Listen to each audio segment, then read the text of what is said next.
নমস্কার বন্ধুরা, আশা করছি তোমরা সকলে খুব ভালো আছো। কোচবিহারের একটি ছোট্ট গ্রাম থেকে আমি রাখি। তো বন্ধুরা, কালকে রাত্রে আমরা ঘুরে এসে ডাইরেক্ট মেজো মামার বাড়িতে চলে এসেছি। তো পাশের ঘরে সবাই গল্প করছে, তাই আমি এদিকে ভয়েসে কথা বলে নিচ্ছি। আমি এদিকে রেডি হয়ে পড়েছি, এখন যাব আমাদের যে গ্রামে আরো মামার বাড়ি আছে সেখানেই যাব। তো মেজো মামার বাড়ি থেকে আমরা বের হয়ে পড়লাম। আমাদের টোটো চলে এসেছে, আমরা এখন টোটো করে যাব মামার বাড়িতে। তো চলো তোমাদের সাথে একবারে মামার বাড়ি গিয়ে কথা হচ্ছে। বন্ধুরা, এই তো আমরা বড় মামার বাড়িতে পৌঁছে গেছি। এটা হলো বড় মামার বাড়ির রাস্তা।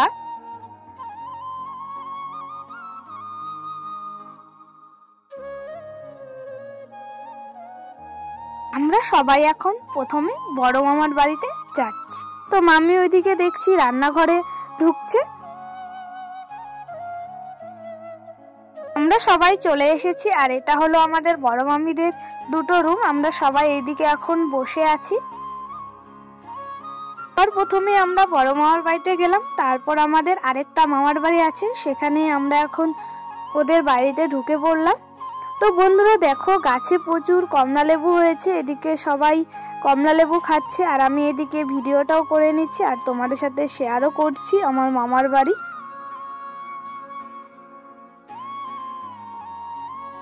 অনেক বছর পর দিদি, ভাগ্নি, দাদা, বৌদি, ভাইস্তা ওরা অনেক বছর পর মামার বাড়িতে আসলো, তাই ওরা চারিদিকটা একটু ঘুরে দেখছে।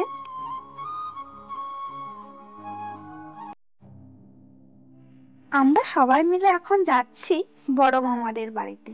তো দেখো চারিপাশটা খুবই সুন্দর লাগছে। এই যে এখানে বৌদিও দাঁড়িয়ে আছে, ওদের সাথে গল্প করছে, আর আমি এদিকে এখন ভয়েসে কথা বলে নিচ্ছি। তো আমাদের ওদিকে খাওয়া দাওয়া করে নিয়ে আমরা এখন ফ্রেশ ট্রেশ হয়ে চলে এসেছি। মামা দেখছি পুকুর থেকে অনেক মাছ মারছে, সেটাই তোমাদের সাথে ব্লগ ভিডিওটি শেয়ার করব, তাই আমি এদিকে এখন ভিডিওটা করে নিচ্ছি।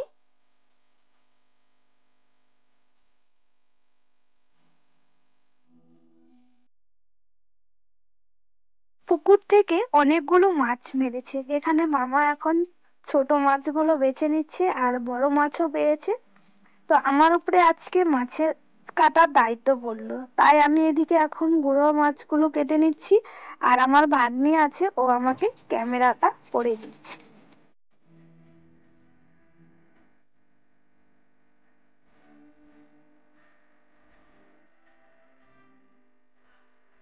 আমার ওদিকে মাছ কাটা হয়ে গেছে, এইদিকে আমি এখন মাছগুলো ধুয়েও নিচ্ছি।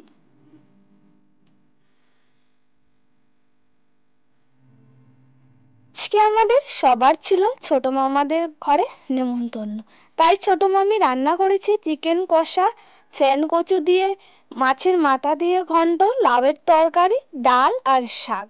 এটা দিয়ে আজকে আমাদের মেনু ছিল। তো বন্ধুরা, এই যে আমি ফ্রেশ ট্রেশ হয়ে চলে এসেছি, আমরা সবাই মিলে এখন খেতে বসে পড়েছি। তো দেখো মামা এদিকে সবাইকে কলা পাতা দিয়ে দিচ্ছে, আর ছোট ভাগ্নি ওদিকে হাই করে নিচ্ছে। আর দেখো ছোট্ট একটি কিউট ভাইস্তা, ও খুব ভালো, ও আমার সাথে সব সময়ই থাকে। তারপর বৌদি বসে আছে, তারপর দেখো বড় ভাইস্তা হাই করে দিচ্ছে। ছোট মামাদের বাড়ি থেকে আমি আর ভাগ্নি চলে এসলাম। তো চলো বন্ধুরা, আজকের জন্য এটুকুই। সবাই ভালো থেকো, সুস্থ থেকো, তোমাদের সাথে নতুন কিছু ব্লগ ভিডিও নিয়ে আসবো।